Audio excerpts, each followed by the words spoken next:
My name is Sam Shihab, and with me is my good friend is Brian Burke. We're going to be talking about immigration reform today, a topic that is really exciting for us. And is it exciting the second time we talk about it, Sam? It is. It's more exciting Yes. the second time we talk about it. It's exciting for us, and we are going to be talking about what's happening in Congress. Anybody who's watching Congress right now is probably confused about what's going on with immigration reform and the Senate reconciliation bill that came through, which is a budgetary bill, is a bill about balancing the budget. And Democrats in it, they have passed or they proposed a big immigration reform bill. The Senate reconciliatory bill is the only bill in which you can go in with a 50% vote. All other bills requires 60% of Congress to agree. Why? Because this bill is about passing money, is about spending the money, and it's about keeping the government open. And therefore, there has been an agreement, not by law, but by agreement among Congress, that this bill would require only a 50% vote to pass. Yeah.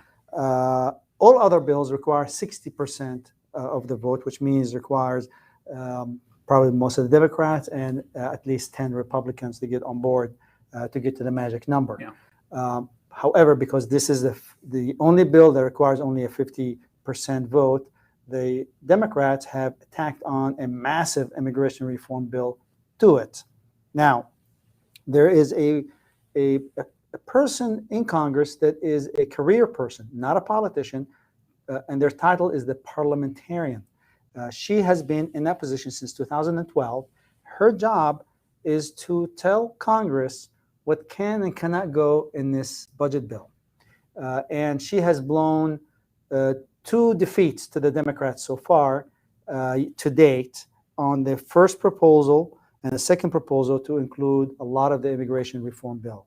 However, we have a little surprise for you coming up in our fine reading of the bill that we are going to share with you. But without further delay, please go back to the very first slide, Brian. Yes. And let's get this thing rolling.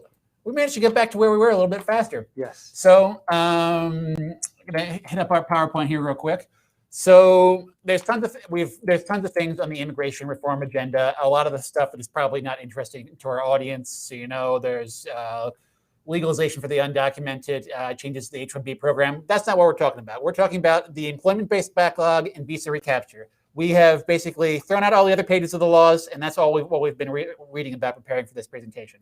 So it's really what is a hot button topic, yes, at least for our audience anyway. Absolutely. Everybody else seems to be very much interested in the undocumented program. That's what the news is interested in. And before we turn the microphone on, that's when I said the relevancy of all these things. Yeah. So right now, Congress in the country is focused on the budget, right? Yeah. Because if they don't pass a budget, the government will shut down. I think they got a passage until December, which is a temporary passage. So this is a big focus point.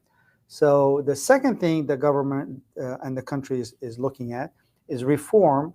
But within the reform, they're really not looking at employment immigration. Yeah. Employment immigration has not been a topic of massive discussion, or the wastage has not been a point of great attention. Mm-hmm. It is really the legalization. It's DACA. Yeah. It is the registry. In researching for this it's the Google results reflected in researching for this, event. It's where do you find the information about the employment-based stuff? Nowhere, because it's not really able to be found. And it is about legalization of 8 million, the majority of which are undocumented or illegal. Then after that, it's employment-based backlog discussion. So on the scale of things, you have the budget, which is a major concern, immigration reform, and I'm making the visual here, immigration reform, right? And within it, it's a small dot in the mind of people, which is employment backlog. On the level of importance in people's mind. So people here understand what we're talking about. Well, this is crazy. So I'm an immigration attorney. I occasionally go to a fancy party with friends, and I tell people about my job. And when I tell people about what I do, I tell them about the backlog for folks from India and China, and they say, "What? People? It's just not out there in the general population. They don't know about it. You know? No, they don't know about it. But be that as it may, we're going to talk about it. Yes, that's the topic we're going to talk about today: is employment-based backlog and visa recapture. Yeah. So we're going to bring up our points of context. There's a number we've talked about with you guys before. It is the especially the EB2, EB3 India, 84 years waiting for a green card. By some estimates, others, I think this is the one center that does projections. Others have projected it to be over 100 years. Yeah. And so that's the bad. That's 750,000 backlog, and this is from a report. I think as of fiscal year 2020, as I recall.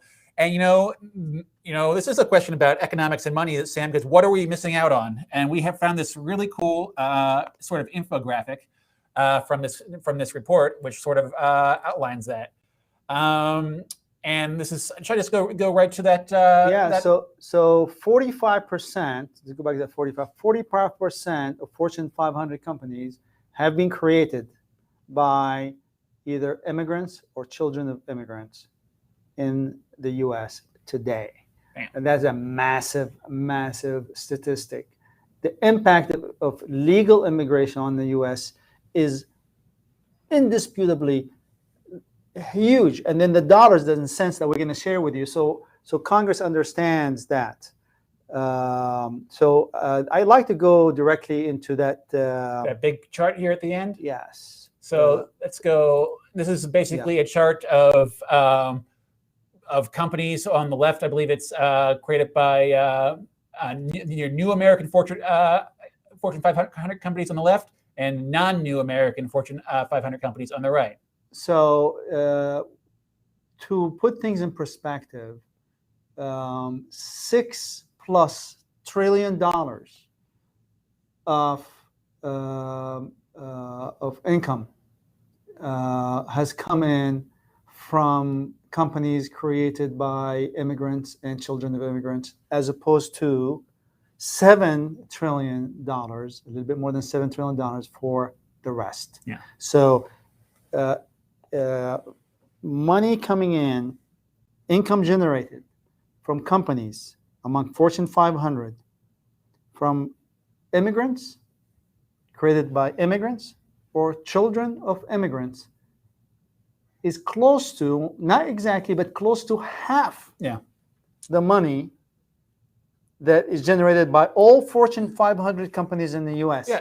The income generated by, I'm sorry, Brian, here to kind of take over but I'm very passionate about this because I'm going to go so far as to give you back the chart. Yeah, the income generated by children of immigrants through Fortune 500 companies is larger than the GDP of France, Germany, England, in the U.S. People, you can say, well, I'm not going to create. Nobody's going to create. Somebody's got to create the next Apple or Amazon. And honestly, this is a legitimate conversation I have with people. It's Brian. My green card's not approved. I want to start a company. It's a conversation we have with people on a regular basis. And I don't want, because it pains me when I get an email from a client and say, I'm tired of waiting. I've just applied for immigration to Canada. Oh, Canada gets me angry too. And I want to say, I don't want the next Google to be founded in Canada. Yeah. I don't want the next Tesla to be explored and expanded in Australia. Yeah. So the facts are indisputable. Our impact. I'm an immigrant. The employment that we create, the money that we create, the companies that we create as immigrants in this country is so critical for this country's superiority in the world. Do you know, Sam, that I'm employed by an immigrant? So So that's that's what we sit here thinking about why all this is so important. It's that huge backlog and what the whole country is missing out upon. So there's a lot of bills that we've been talking about in the past, and so we're gonna run through those ones real quick. So we've heard about the Meng Amendment a couple times. That's in addition to the fiscal year 2022 Department of Homeland Security Appropriations Act. So that's the bill that funds USCIS, Customs Border Protection, ICE, etc. And for what it does for family-based and employment-based immigrants, it makes new additional visas available in fiscal year 22 to equal to those that we lost in fiscal year 2020 and 2021. So new visas. So the Meng Amendment is alive. It is in the House. It hasn't been passed by the House. It's part of a appropriations bill that, in theory, should soon be. It should be. Somebody has to fund DHS. Right. You know. So let's kind of swing it back a little bit before we go to the Meng Amendment. Let's swing it back a little bit to the bill and the immigration reform. Yeah. And now that the first proposal was kicked out, I think the registry, which is legalization program, was also kicked out by the parliamentarian as not related to the budget bill. So that got kicked out. So now the Democrats are talking about a third wave or proposal that they're going to propose to the parliamentarian to pass as part of the bill. It hasn't happened yet, but that's what they're talking about. It's called parole. Yeah. And it is totally not related to employment immigration. Yeah. However, our fine reading, maybe this is the moment we should probably. So I mean, we're going to come around to the reconciliation bill, but that's our fine reading of it reveals something very interesting that we will be discussing later. Yeah. So along with that, there are other bills such as the Meng Amendment. Yeah. That is also coming through. It's out there. It's still out there. And it could absolutely continue on if earlier I was saying, there's all these names of bills out there. We're feeling like something has to survive and make it into law. Enough momentum now. Yeah. On it. Yeah. So there's that one. I'm going to talk about the Eagle Act. I have beef with the Eagle Act, Sam, because it's I did my research on the Eagle Act. It's been around in some versions since 2008. But why do you have beef with it? I don't have any beef. I think it's a great one. I think the fact that it's been going on for a long time, it doesn't mean sometime a bill requires time for it. It's like wine, Brian. It's like wine. It takes a while for wine to mature. This bill makes a lot of sense, but maybe it's the time for it. It's about timing. Well, so I'll mention briefly what it does. So it does some good things in terms of our employment-based backlog conversation. It eliminates per country limit and puts everybody in the same backlog over the course of 9 years. Allows for early adjustment of status filing. That's when you've been in the backlog for 2 years. But the problem is it doesn't make any new green cards available. So what's my beef with it, Sam? But it doesn't make any new green cards available. It doesn't recapture. It doesn't recapture. Yeah. Okay. So that bill, could pass along with other bills. Yeah. So or it could be combined. I don't have a beef, Sam, but I guess I guess we're on wine, we're on beef, we're on food metaphors, Sam. I haven't eaten dinner yet. That's right. I don't have much optimism because it's been around in some form or another for a long time. It almost got passed at the end of 2020, and here we are again, another year, another crack at it. But it fixes a problem that's absolutely serious and severe, which is how can you put a 7% limitation on a country that's 16 billion? Yeah. Well, 1 billion or 1.6 billion? 1.7 billion. 1.7 billion? Yeah. 1.7 billion large. Yeah. And then Rome, the Vatican, have 7%, which is the Vatican. I think it's 700 people. What's the population of that country? I don't know, Sam. 800 people, 1,000 people. Yeah. Have a 7% cap. Yeah. And China have the same cap. It makes no sense. Well, it's a stupid law. Yeah, it's called. It makes no sense. It's antiquated for sure. Yeah. Yeah. But it's the Eagle Act. It's out there. It's not dead. It can solve some problems. but you're pessimistic. You're down on it. You know, you haven't done something for a decade plus. I'm going to lose faith in it. Okay. So, you know, this one's worth mentioning. There's a guy out there, Senator Tom Tillis, Senator Republican from North Carolina. You know, bipartisan thing. He has an idea for a bill. Haven't even seen the bill yet. It would recapture the unused employment-based green cards in the past 2 years, which he says is about 92,000. Yep. You know what that sounds a lot like, Sam? It sounds a lot like the numbers I think we'd get back from the Meng Amendment. Yep. So what does that mean to me? It's, well, bipartisan support, right? Yep. Sounds good. So which of the bills you think is going to carry? The one in Congress, or you think you're going to circle back on? Well, we're circling back on the no matter what we're talking, we're circling back on the reconciliation bill. And I think so. What's the next one you got? I think I got the well. I got you. Yeah, I got the PowerPoint off the screen because people get bored of the PowerPoint. People get bored of the PowerPoint. So the last thing, and this is my big segue. This is my big segue, guys, to the Reconciliation Act. So President Biden had this thing called the U.S. Citizenship Act of 2021, which is his big immigration plan that had all sorts of things in it. All sorts of things which I won't list, but on the employment-based immigration front, it had a recapture plan. It's a buffet. Yeah, it's all-you-can-eat buffet. You guys are going to love this, though. Here's what he had. This is the President of the United States, the guy in office right now. What he wanted is recapture unused employment-based visas from 1992 to 2020. Per country caps would go from 7% to 20,000%, and 20%. Yeah, to 20%. So that was President Biden's. We did a presentation about sort of immigration reform changes and options about maybe 2 months ago. And, you know, the question was, where was that one? Where was all that stuff in there going to go? How would it get into law? Because basically it has to be picked up by somebody in Congress and make it through both houses, yada, yada, yada, yada. And then we see this reconciliation bill, right? And what appears in the reconciliation bill? You know, one of the things from President Biden's pet project plan. The reconciliation bill is this is it. This is what we're talking about. This is our interesting thing in there that's not really in the news. It's the reconciliation bill has a plan to recapture millions of previously unused family and employment-based visas from 1999 to 2020. And we looked at these numbers a while back, saying, what is that? More than about a million?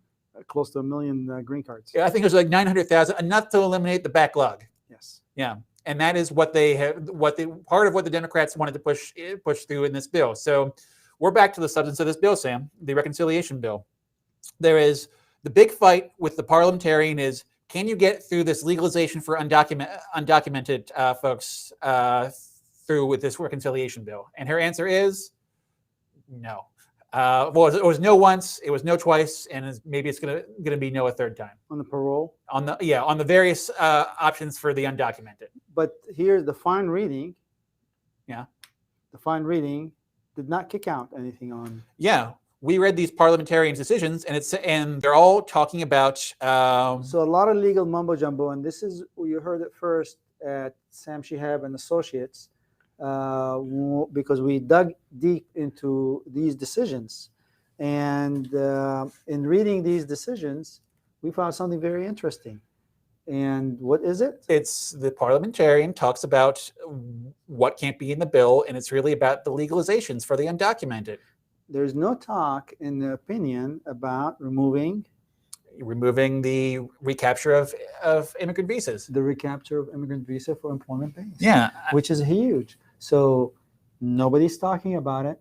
The parliamentarian did not say anything in their decision negative about it. And this is where I should tell you guys, you should always subscribe and do what the bell? What's that bell you do? I think you ring the bell. You can give us a thumbs up, and you can send us a box of candy because I like candy. This is really, really insightful stuff because we looked at it carefully. There's nothing about removing the recapture in the bill. Yeah, as we know right now, nobody's, because I don't think anybody's opposed to it. Yeah, well, I mean, we went through. There's all sorts of people trying to get this through one way or another, and there seems to be people are saying we don't know what the heck is going on. But I don't see anywhere that says this is something that should be removed. Yeah. Well, the problem is, all we have right now is a bill, though. It's nothing's been passed by anybody. But with the bill, every day you survive, is a victory, right? Yeah. I mean. something eventually has to be passed to fund the government. Yes. And so that can easily continue to stay there, and nobody's objecting to it. Yeah. And everybody's aware of it. It's just not a discussion item. It's not a heated discussion item. Yeah. I mean, we knew it was in there, Yeah. but to find good talk on it online, you really got to go to people who are deeply interested. Section what, 6002? Yeah, section 60,002. 60,002. 60,002. Oh God. Wow, that's a lot. Yeah, of that's a lot of sections. Yeah. Section 60,002 of the draft we've read of the reconciliation bill. We had to read all 60,000 sections to get to that one. Of course not. That's what search is for, right? Yeah. Control S. Control F for find. Oh, Control F for find, not Control S. Yeah, I don't know what Control S will do. Control S will save, I think. Good information. You heard it here first. That's Control right. Control S will. Yes. Control F, and we found it. It's there. Yeah. And it's not taken out yet. So fingers crossed. Yeah. So Sam, what do you make of this? What are we going to get in the end? Well, this is obviously for us. And for our good audience that listening, and if they're tracking it, they're probably completely puzzled and shaken by this entire convoluted, politicians. One thing about most politicians, not all politicians, a lot of politicians, they don't say what they mean, and they do not mean what they say. So there's a lot of posturing going on, a lot of maneuvering going on. And that's what's happening. I think ultimately we are going to have a recapture. Yeah. The answer is yes on recapture, and you've heard it here from us first. We will get recapture, no question in my mind. No question in your mind? Yep. Clearly I have some questions. If I can't immediately commit to it, it just seems likely. It seems like I don't know. I do fundamentally believe in government, and generally. I don't have a crystal ball. I don't have a crystal ball. That's how I feel about it. That's how you feel? Yeah. That's how you feel? Okay. It's about how I feel about it. It just, there's enough momentum. Yeah. I mean, the question is you got to get through the politics to get there. And that's the thing that worries me about any sort of good idea that seems to have bipartisan support, Sam. It's they get attached, things like this get attached to bills of the things that other people find distasteful. Example, the reconciliation bill, it has undocumented some sort of benefits, some sort of legalization for them, varying versions now. But this is also attached to that, and it makes it a non-starter for some people. Yeah, because we are today, as you may know, we are now in the new fiscal year. Yeah. And we have, in fact, lost 80,000. That's the most recent estimate. 80,000 green cards were unallocated last year. Yeah. So that is a fact now that Congress has to step in, and to save it, I think, is a no-brainer. Yeah. Absolutely nothing wrong.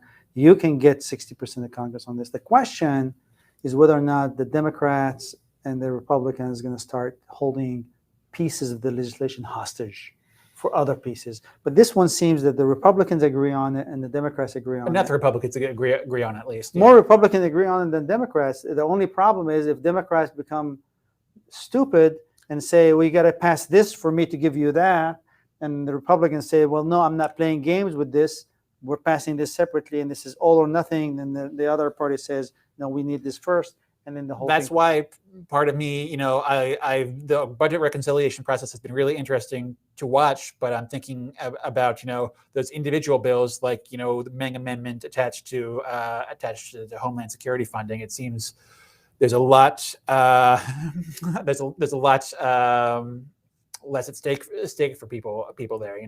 You make your immigration issue look like that point of a pen, that people won't care about so much, instead of a great big giant hulking. Well, the less people care about it, in my opinion, the more likely it will pass. Yeah, because it becomes less of a controversy. Yeah. And less of an issue in the forefront of everybody, and that's what we want it. We want it to go under the radar. Yeah, we don't want it to go with not too far under the radar though.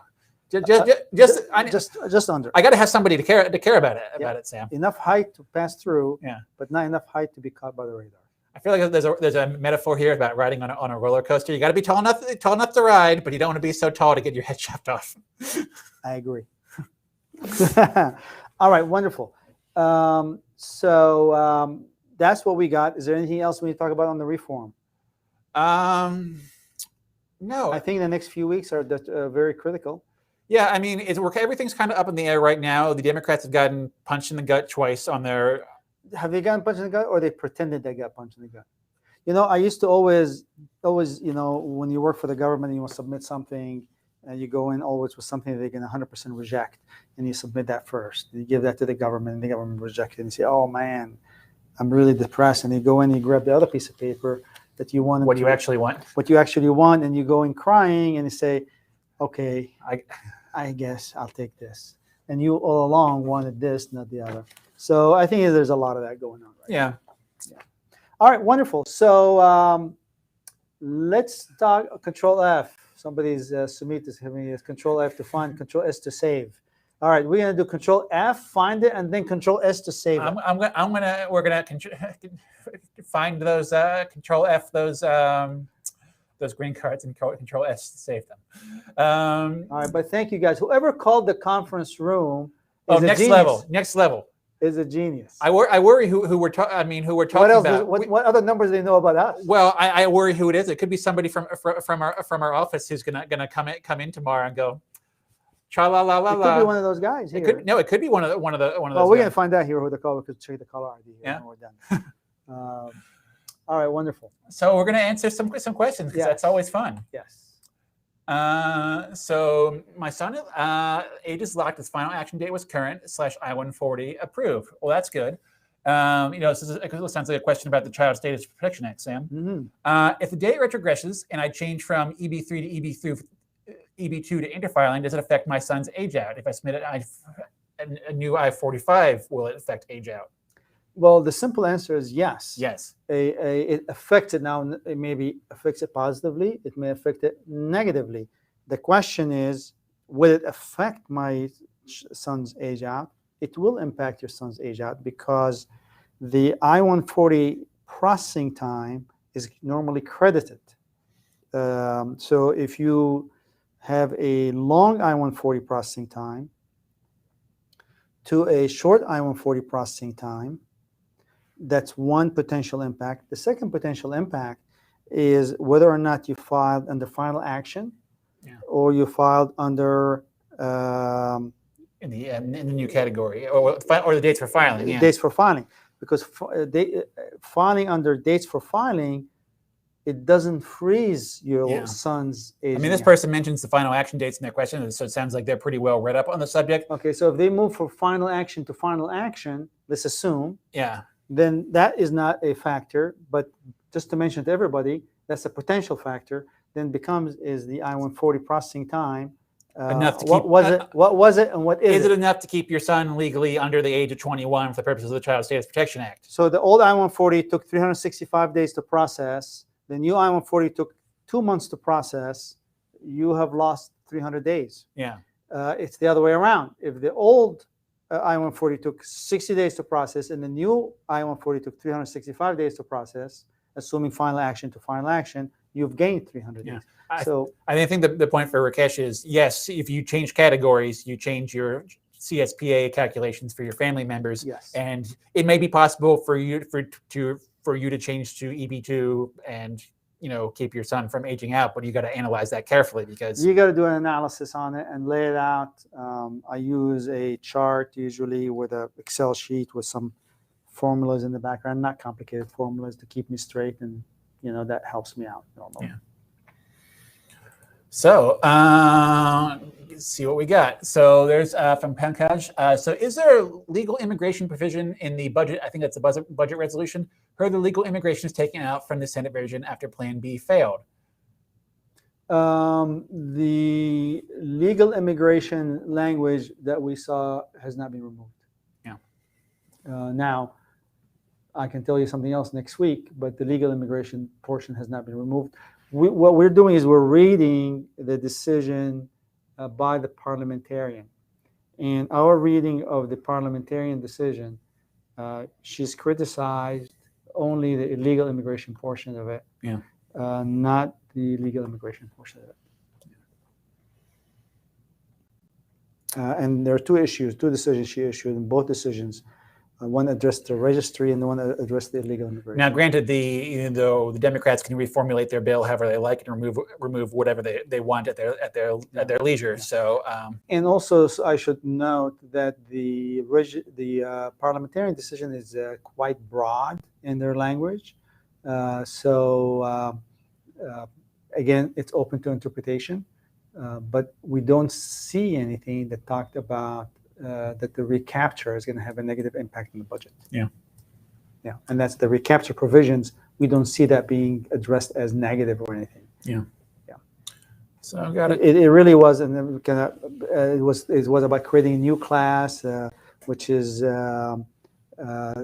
creating a new class of immigrants, and really making a major modification to the Immigration Nationality Act.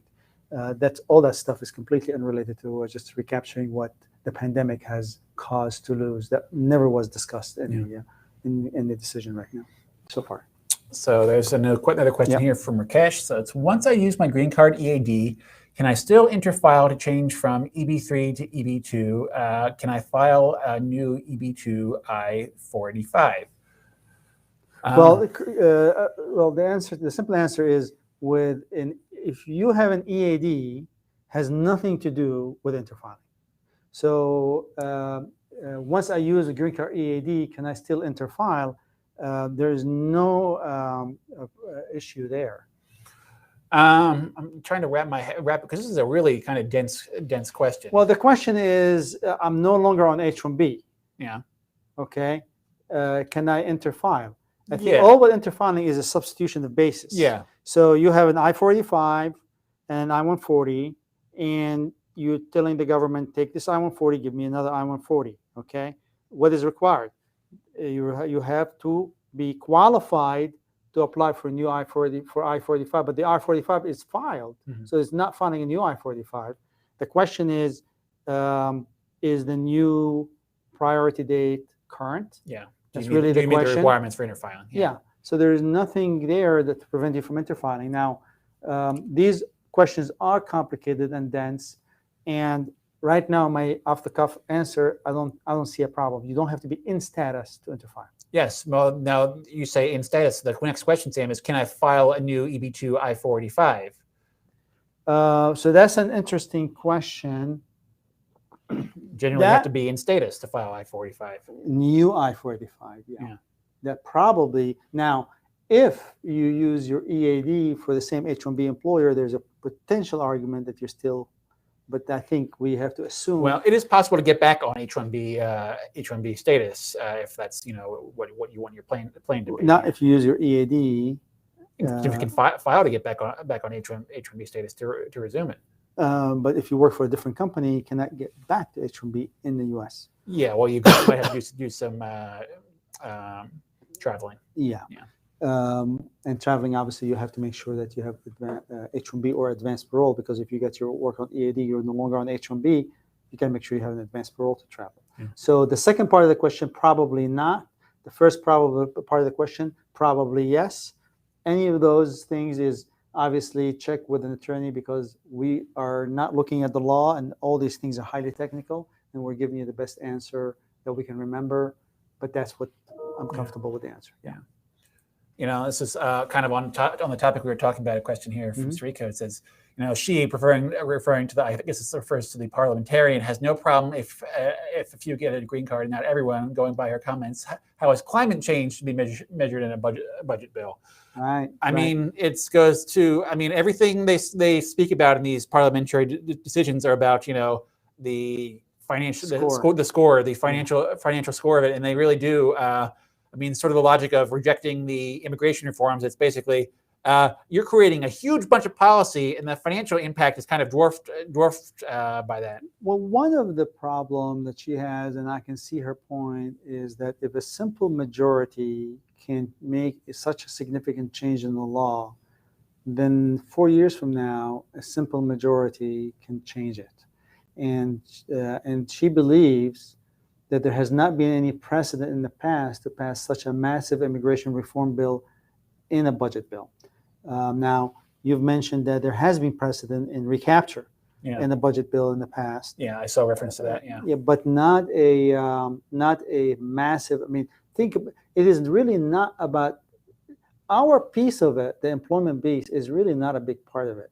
It's the DACA, it's the legalization, and the impact on Social Security of creating 8 million or 7 million illegal individuals right now who could have access to Social Security within a short period of time.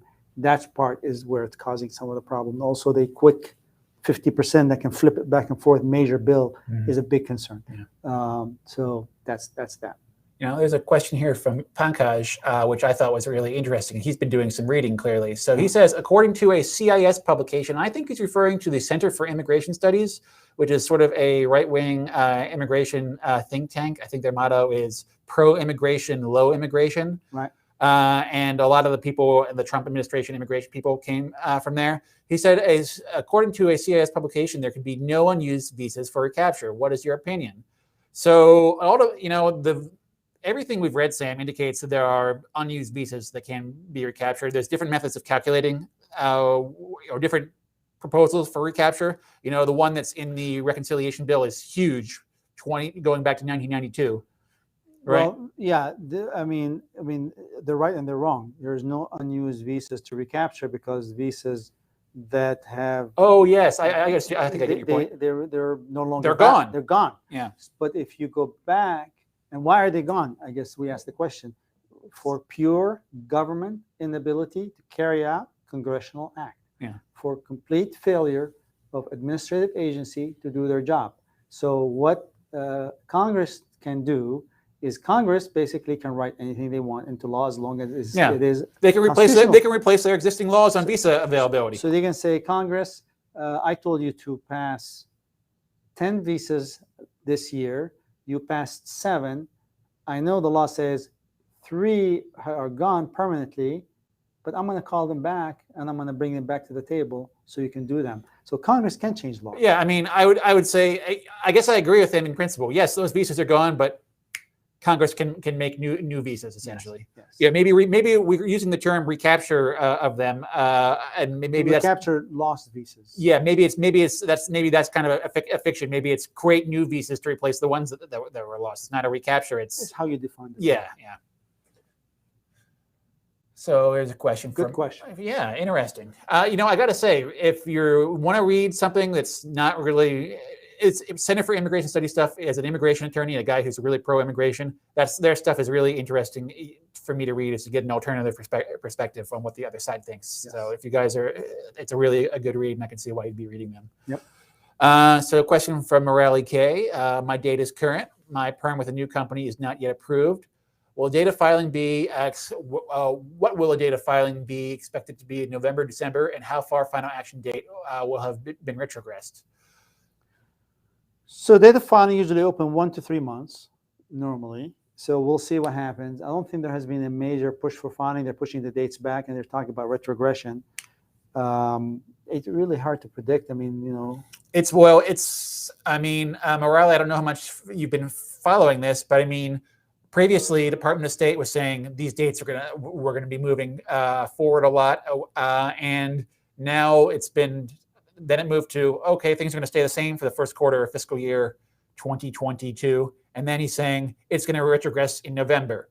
So, and this is all the result of them approving those EB3 downgrades and basically chomping up all those EB3 numbers.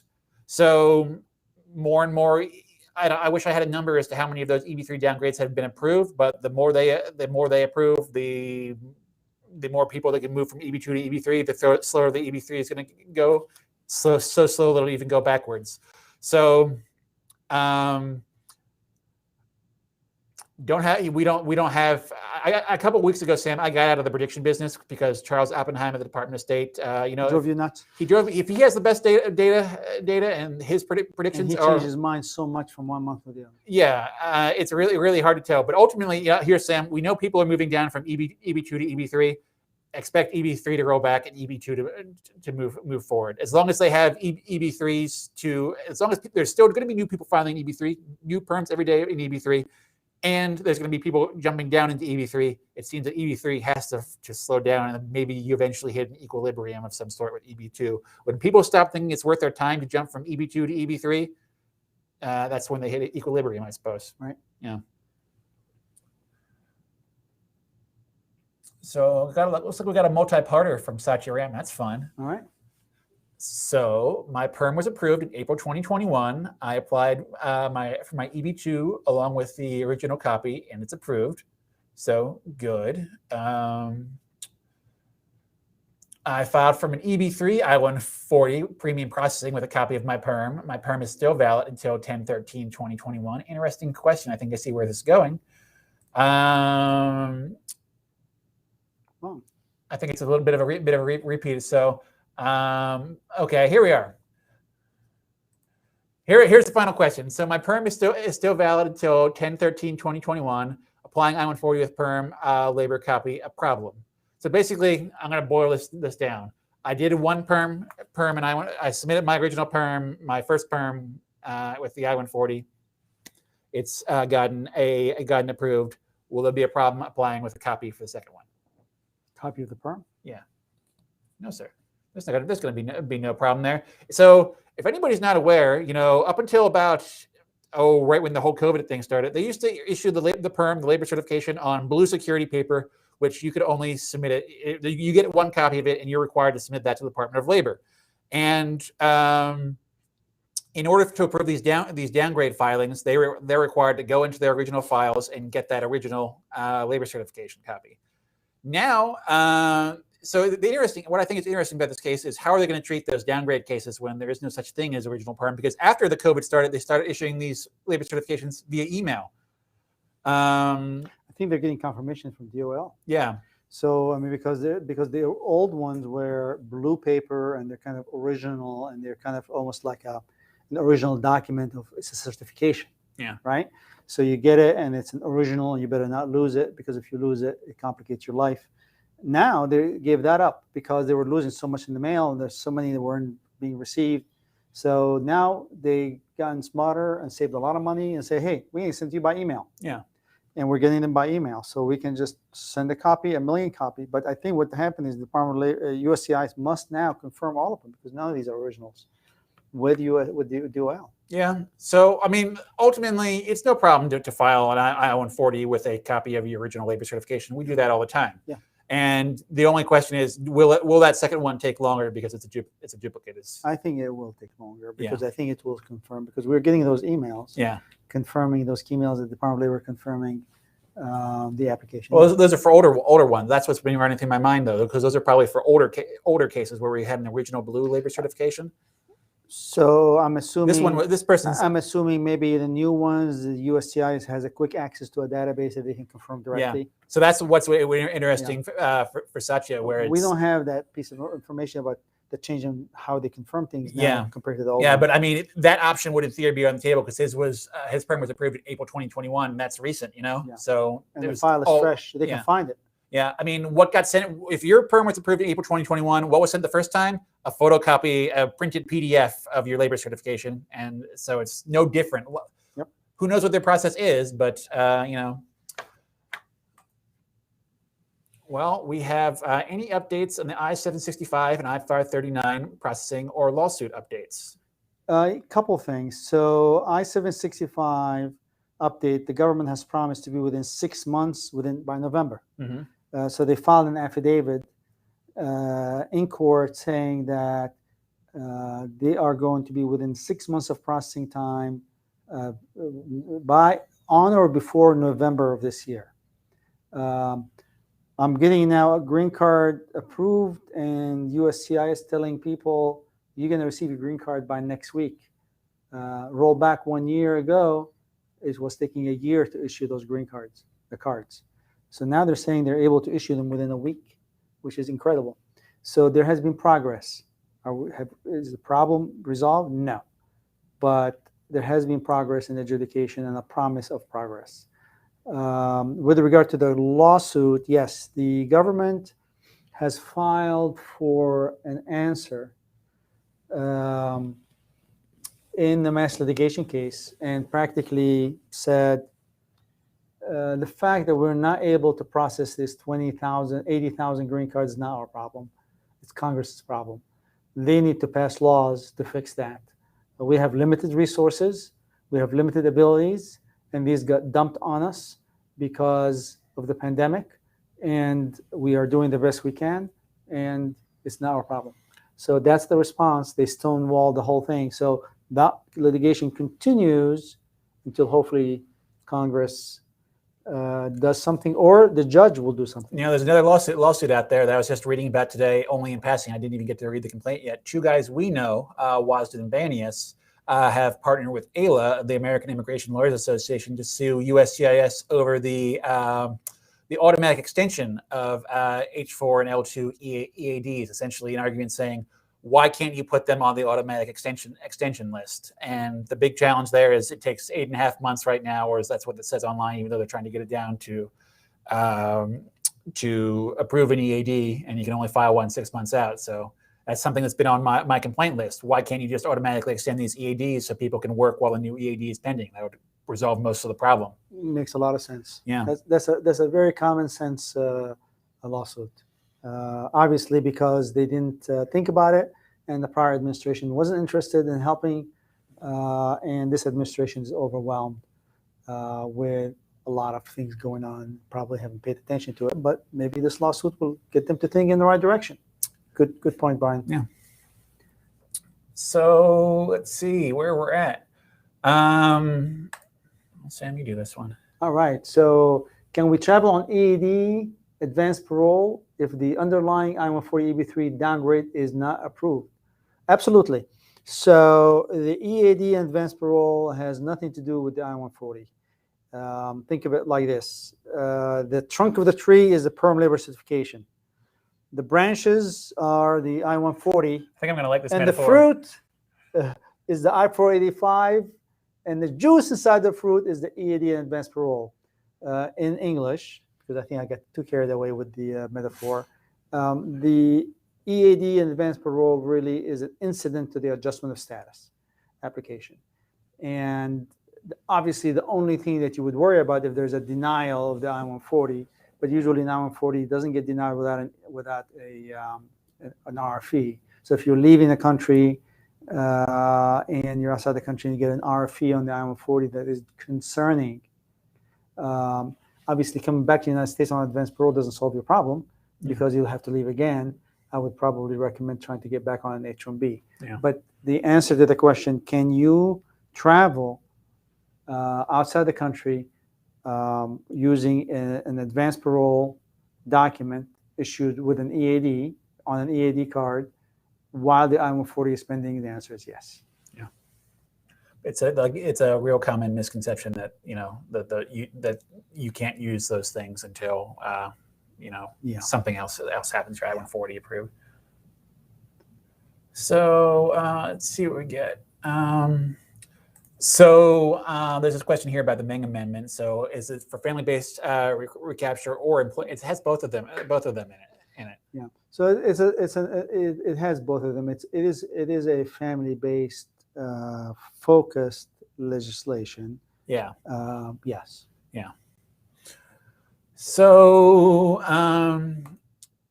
here's an excellent question. It kind of relates to the other one we just had. It's can we maintain H-1B and advanced parole status simultaneously?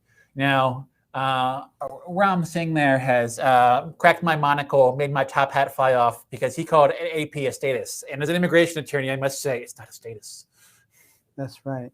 So what is an advanced parole? If you come in with an advanced parole, you are a parolee. You are not in status technically. Okay. So let's clarify this for everybody. You file an I-140, then you file an I-45, and then you get an approved EAD. And on that EAD card, it says travel authorized. You get an advanced parole approval, which they issue it on the EAD card. Mm-hmm. Now, you were on an H-1B, and then you take a part-time job or you change job, whatever the situation is. Use your EAD. You're talking. You use your EAD. Are you on advanced parole? Yes or no? No. No. You're not on advanced parole. Very clear. What are you on?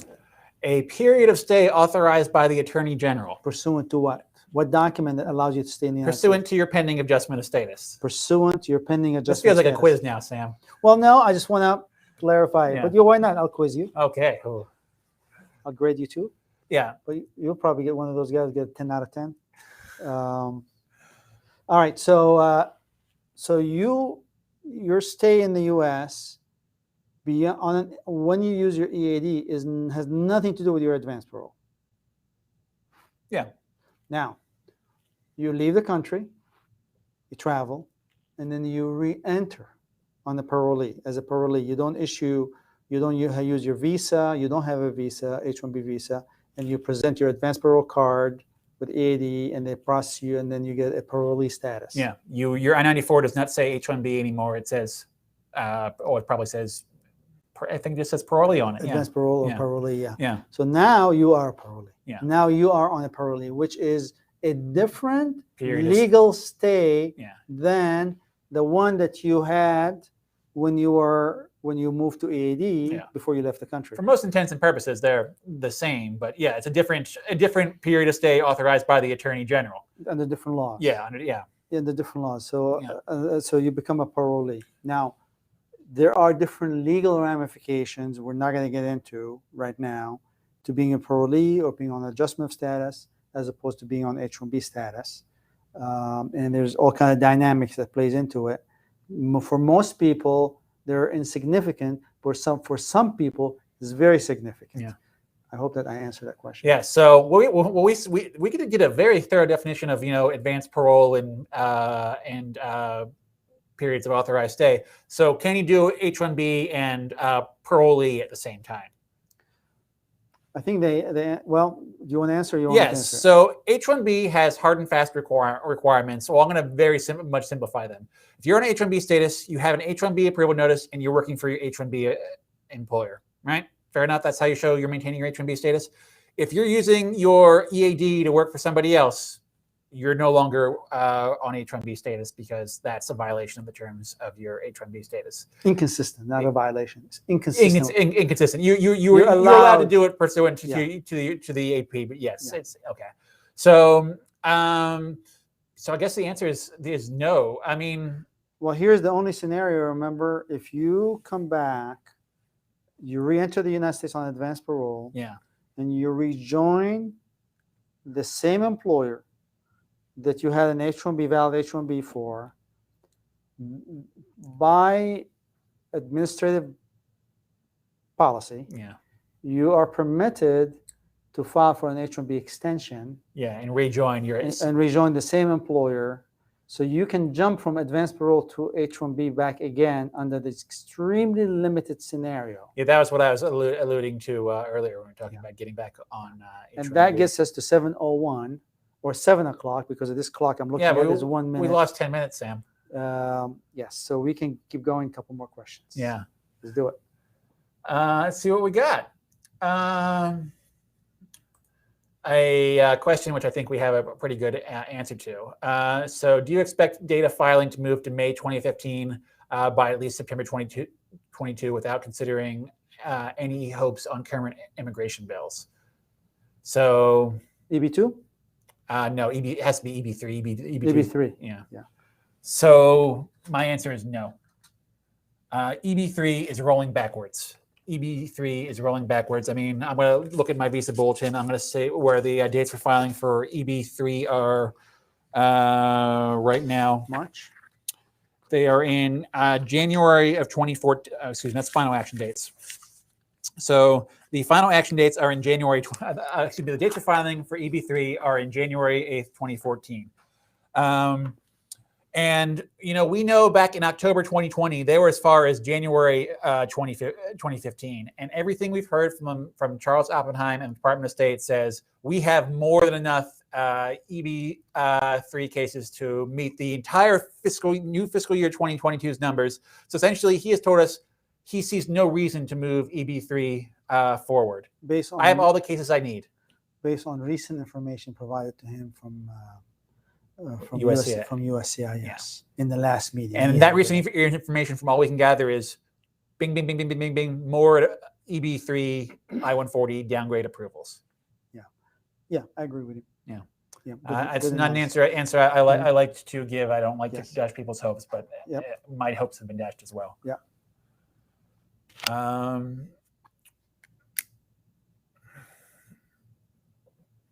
Let's try this one. Mm-hmm.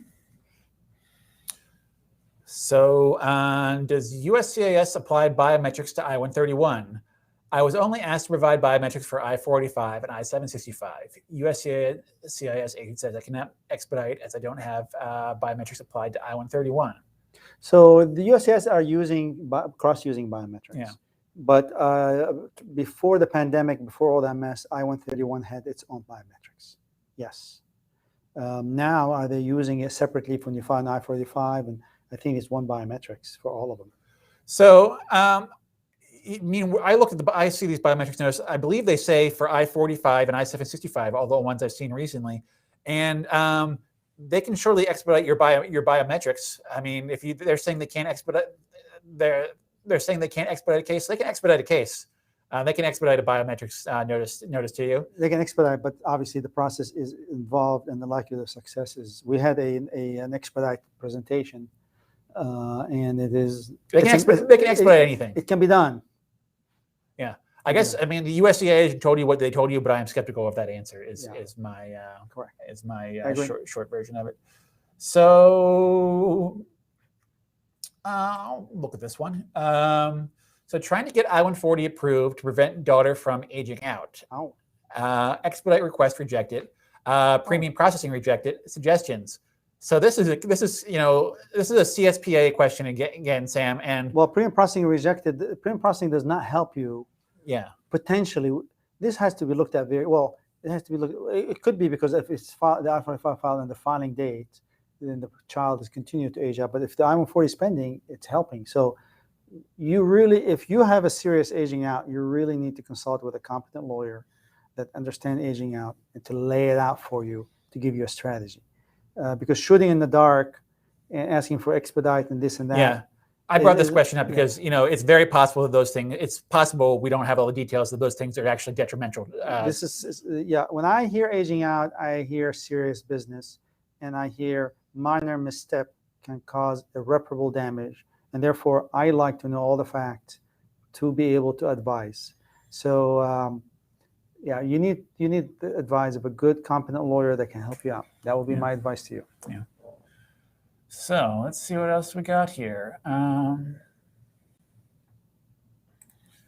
Interesting question. So latching onto that metaphor, when my son applies to college, I shoot out metaphors all the time, Sam, so I don't know what metaphor he's referring to. But what should his answer be to his legal status if he has used his EAD while his I-485 is pending? I guess we're talking about, the fruit metaphor. Pending adjustment. Yeah. If you ask what the pending I-485 green card application, that would be the best way to answer it. Yeah, I mean, you probably encounter in the world people who have no clue what that means. And I mean, that's what your honest answer, though, is. You're on pending adjustment status. Yeah. You're not a parolee unless they've left the country and came back, then they will be parolee, but otherwise. Yeah, I mean, it depends on I mean, I don't think they're gonna have a checkbox for that, but it's probably say pending parolee or pending green card. They probably understand it. Yeah. Those international student office officers. Incredibly knowledgeable. Yeah. They always impress me with their knowledge. Well, yeah, those folks control people's student status, so they darn well better have a little bit of knowledge there. Yep.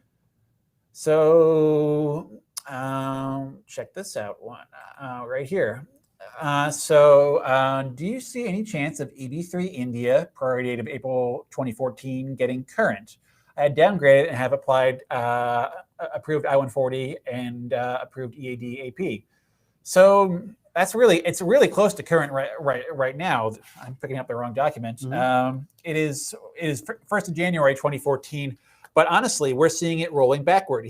Charles Oppenheim, said EB3 is rolling backward in November. Retrogression expected.